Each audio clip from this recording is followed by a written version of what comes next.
Right, great. Well, we've certainly had one or two uh, more join there, and so I think we really do always like to stick to time with these lightning talks. So I propose that we start, and I'll just literally keep this very brief by welcoming James Dixon, who just came back from leave, I think, just yesterday, to back to his day job, which is Associate Director for Sustainability at Newcastle Hospitals. And James is going to give us a presentation on a topic that, quite frankly, affects us all. That's climate change. But in this lens, it's sustainable healthcare in Newcastle, which has got the wonderful acronym of SHINE. So that's enough from me. I've known James for a wee while. He's right at the cutting edge of this area. And James, over to you. Look forward to your presentation.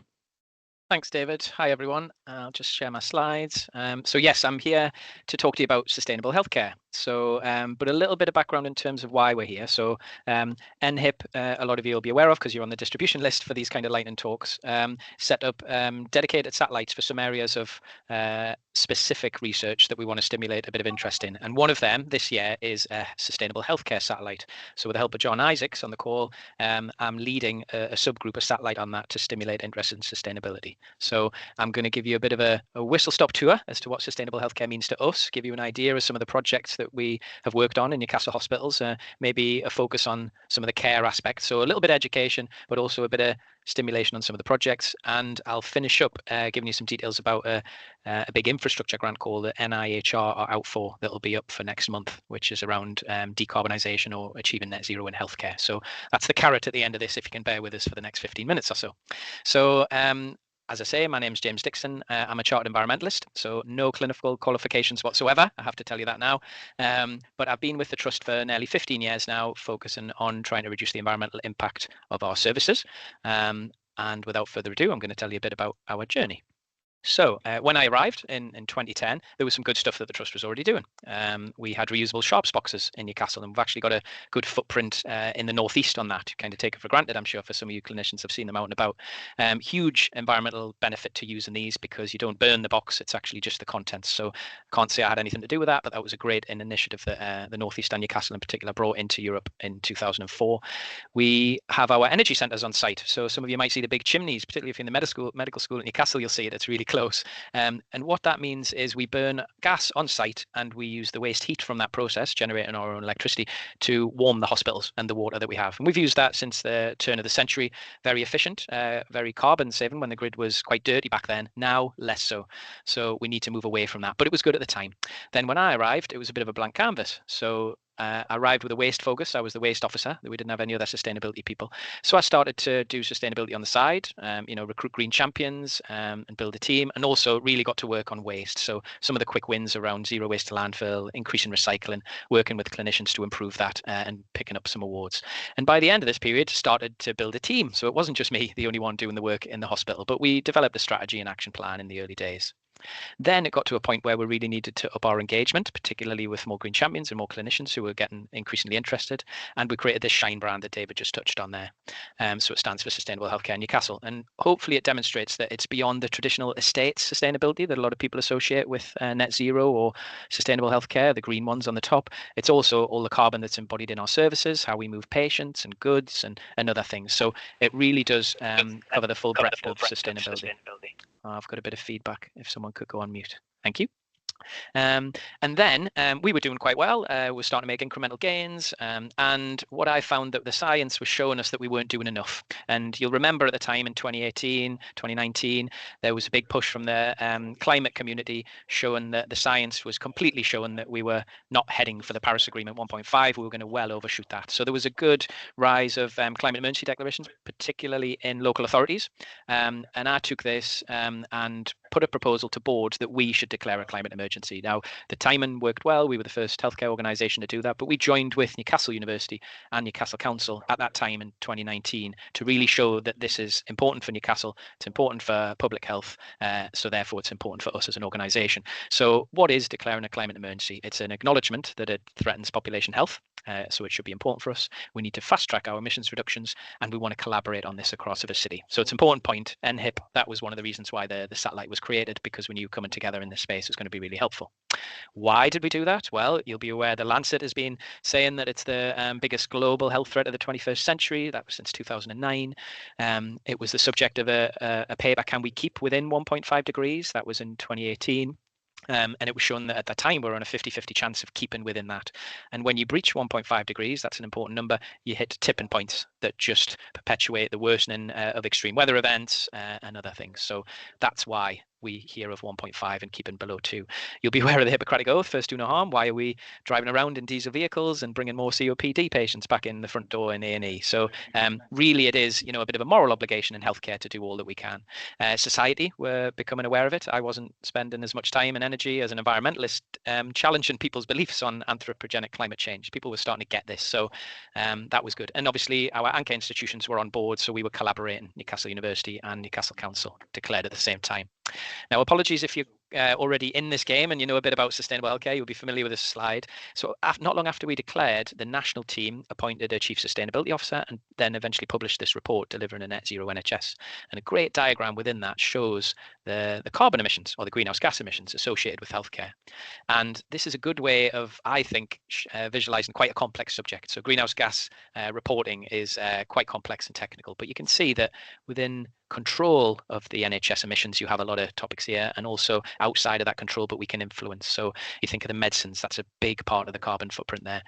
But also, how we segregate waste. Can we move from metered dose inhalers, which contain a propellant that's harmful to the environment, to dry powder, etc. And all your traditional kind of estates, things that you guys will be familiar with. This is our own carbon footprint at Newcastle hospitals. When we set our baseline anyway, it's changed slightly. But you can see here, if I just click on one more, that the element that we can control is roughly 20%. And a lot of that is estates type things, how we heat and power our hospitals. But it's also got the gases that we use for anesthetics and inhalers, how we move our people, and also how we use water and segregate waste. There's a big chunk that we can influence around personal travel, staff getting to site, but also patients and visitors getting to our sites. And then the biggest bit is the stuff that we buy, whether that be medicines, chemicals, goods, services. That's predominantly the biggest part of that footprint. Now, this is where clinical interventions and pathway decisions are really key. So if we can prevent harm, then we don't have patients coming in and using these resources, very intensive healthcare, inpatient settings, etc. This is our own local context set against our ambitions. So we published this in our Shine report. This is the most recent one. These are the emissions we control. This red line is our carbon budget. So we were the first healthcare organization, certainly, to come up with how much carbon we can emit to stay within that Paris 1.5 degrees. And like any budget, if you're overshooting it at the minute, you need to do a lot of work near the end to stay within that, to know that we haven't contributed to more than 1.5. You can see how dominant energy is. So doing a lot of work across the city, trying to look into deep geothermal potentially on the town moor. That's quite exciting. Or switch to heat pumps with a bit of a heat network with the city council as well. Again, that's the same carbon footprint pie chart you saw before. But when it comes to procurement, it's really difficult. You have to use kind of proxy measures of spend to estimate what your carbon footprint is in these areas.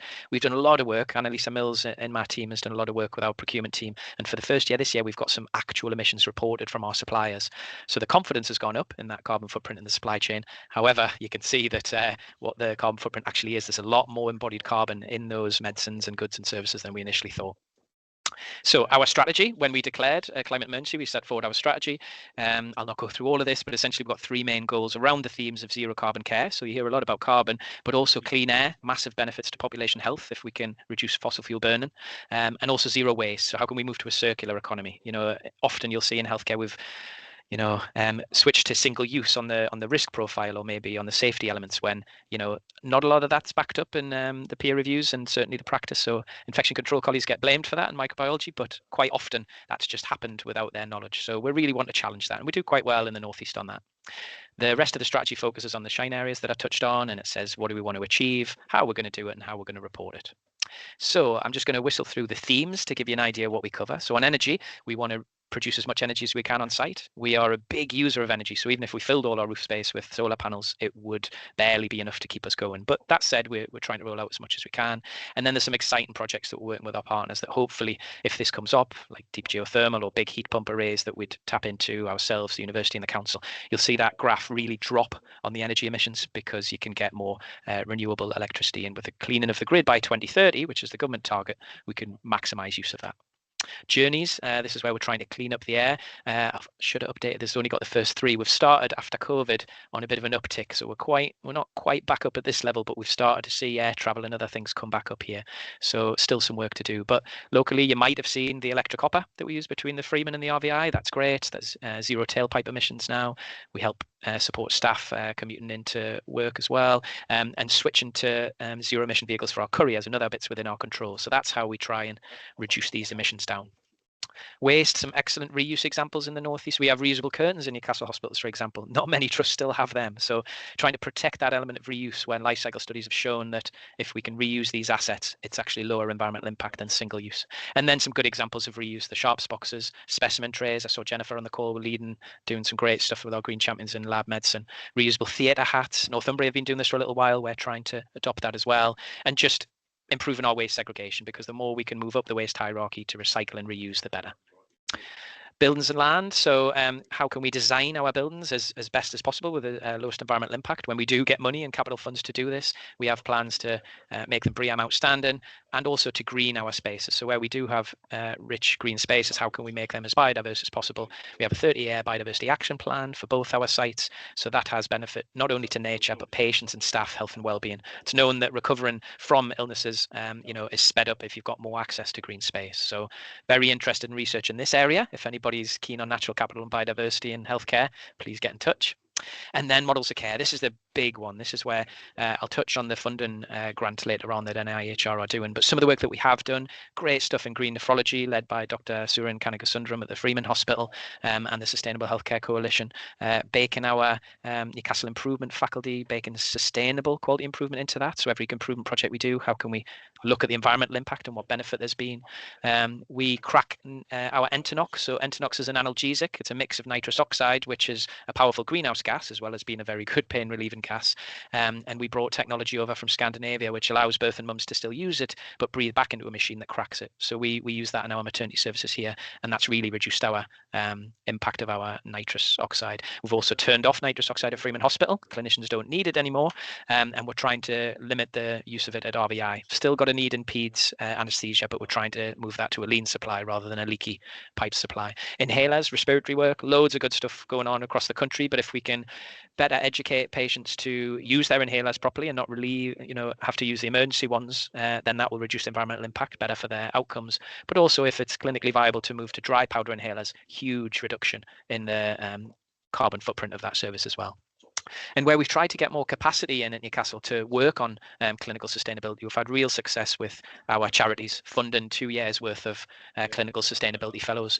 So one's hosted in our cancer services at Freeman, the other's in the Great North Children's Hospital at RVI, and they do 50-50 work. So they're on call jobbing clinicians, but they also have 50% of their time working on sustainability projects. So we've got that capacity, if there's research and academic interest, to really do some good stuff on the ground. A little nod to our Shine report and some of the good work that we're doing at Newcastle, and particularly in this theme of lower carbon care pathways. We managed to get some funding from Healthcare Without Harm Europe to focus on our maternity pathway. So Born Green Generation's a 3-year project to lower the amount of plastics that babies are exposed to, but also the harmful chemicals that we know are part of those plastics. So Ali and Amy are working with us on that project, and also Katie's involved in that project, but Katie's done some excellent work on anesthetics and nitrous oxide here at the RVI. So you can see the results for themselves are really, really good. That's bringing down our emissions in that space. And then really just engagement and empowerment of staff. So, we've got options for Green Champions Plus, if they get a bit more time from their staff, from their line managers, I should say, and up through all the way to, doing a sustainable QI project and getting awarded for that. We have our Staff Excellence Awards, Newcastle Hospitals every year. We had one most recently. We've had a Shine category on those awards for years now. So that just shows that as an organisation, we're rewarding staff who make environmental projects a priority for them. So, and we've got a Shine Rewards app that we're trying to gamify, some personal kind of actions that staff can do as well. Very important to collaborate. So we put our head above the parapet when we declared a climate emergency, but we knew we had to work with others to, extend those ripples of influence. So across Newcastle, we're doing great stuff. NHIP is an excellent example of that. Across our ICB as well, I co-chair our Sustainability Leads Network. We're a very big ICB geographically, but we're doing some work there to collaborate with sustainability leads of each provider trust.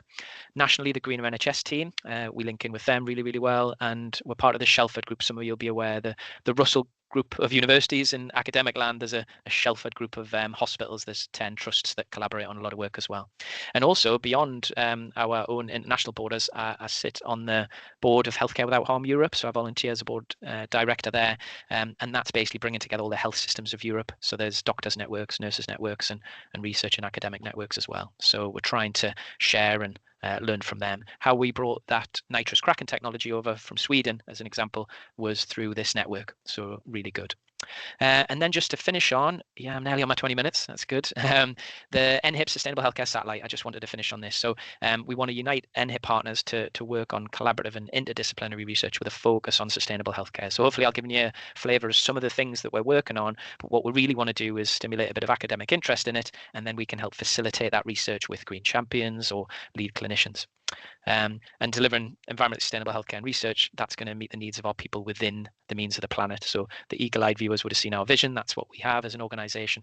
But there's some gaps in our learning. We don't know if certain interventions are more environmentally friendly than others. So research will help inform that. And our green champions are desperate for us to know which is a more environmentally friendly pathway or product. We need this academic research to really answer those questions. And then I touched on at the beginning, so there's a big funding call from NIHR that's coming out in November, £25 million. It's over the next 5 years with 5 million available per year, and we can apply as a collaborative or at least support some academic leads who want to put in a bid for that. So today was really just to make people aware of that and some of the things we'd be interested in. And I appreciate your time. And I finished before 20 past, David. Cracking, James. Really good pace, fantastic. Really exciting, really interesting stuff, and absolutely, as you say, mission critical. We take our eye off this ball at our peril. Lots of great stuff that you're up to, James, and I'm sure I can see colleagues who've joined, and there have been quite a few who jumped on the call as you were speaking on the first slide or two. If you've got a question, either shout out or by all means put your hand up. Or you can put it in the chat if you want, if I can possibly do both. I'm not sure I can. But James, I mean, I guess the big question is, and it might be to you as well as John Isaacs, who I can see here. I mean, that is a heck of a pot of money that NIHR are putting into this, which is really great. And we're very pleased that they are. We know, because I talked to you about it, MRC have dabbled in this space as well. From our perspective, it would be crazy for us not to put a bid in. But I guess, and I know it's very early days and we don't know the full terms of the call, what sort of areas do you think might be the kind of wins that we might score out over and above other places? Well, I don't, John, do you want to field that first?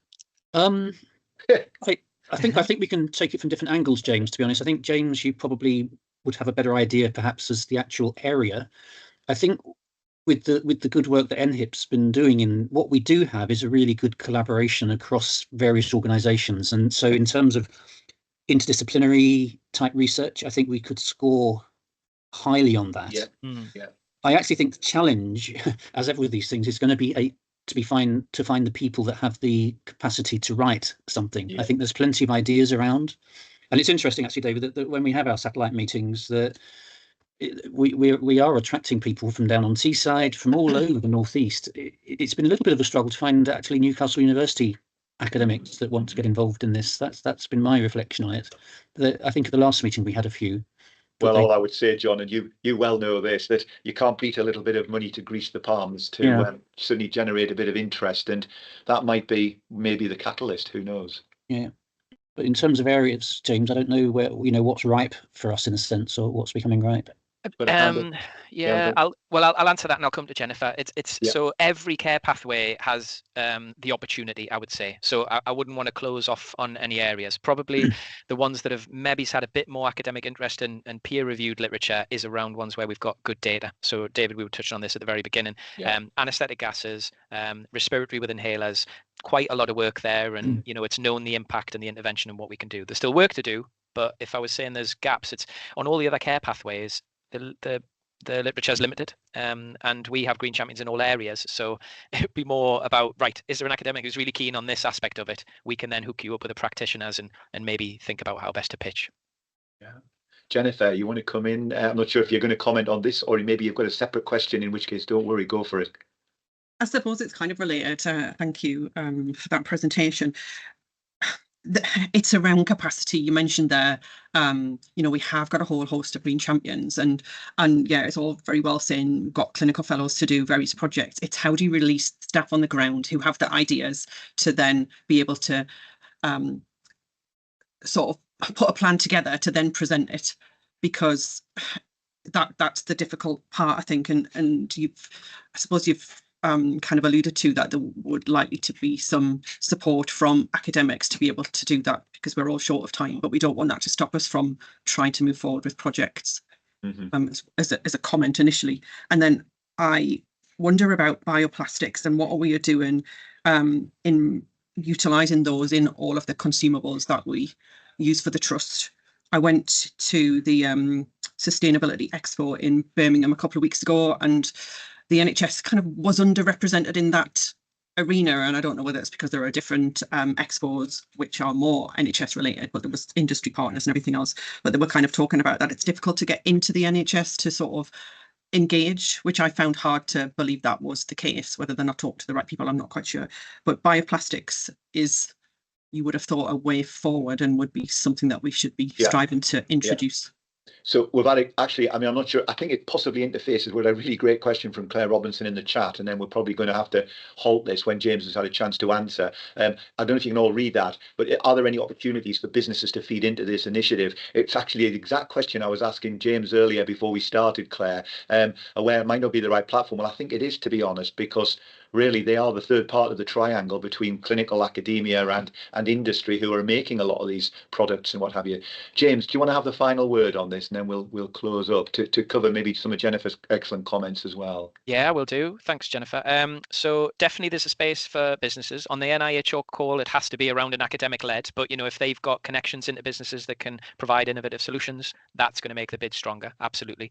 I would say NHIP, so Health Innovation North East and North Cumbria, they are there for bringing innovation into the NHS. So to talk to Jennifer's point around trying to get in, they are brilliant gatekeepers, because they can get the information from the supply chain and the innovators and then work with the NHS about how to get in. So that's probably something, Jennifer, you could pass on to them. They're great. It's very hard to get into provider trusts. NHIP, the Health Innovation Network, are really good.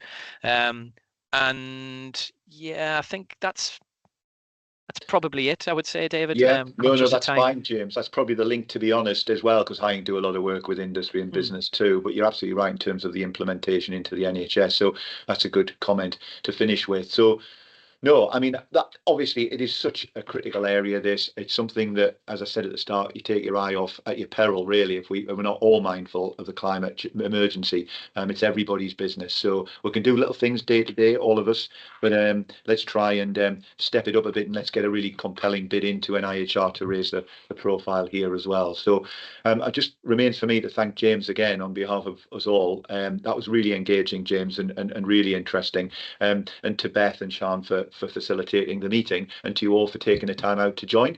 And we'll see you in future for another lightning talk, I hope. Thank you very much. Bye. Thanks, James. Bye bye. Thanks, everyone. Bye bye. Bye. Bye-bye.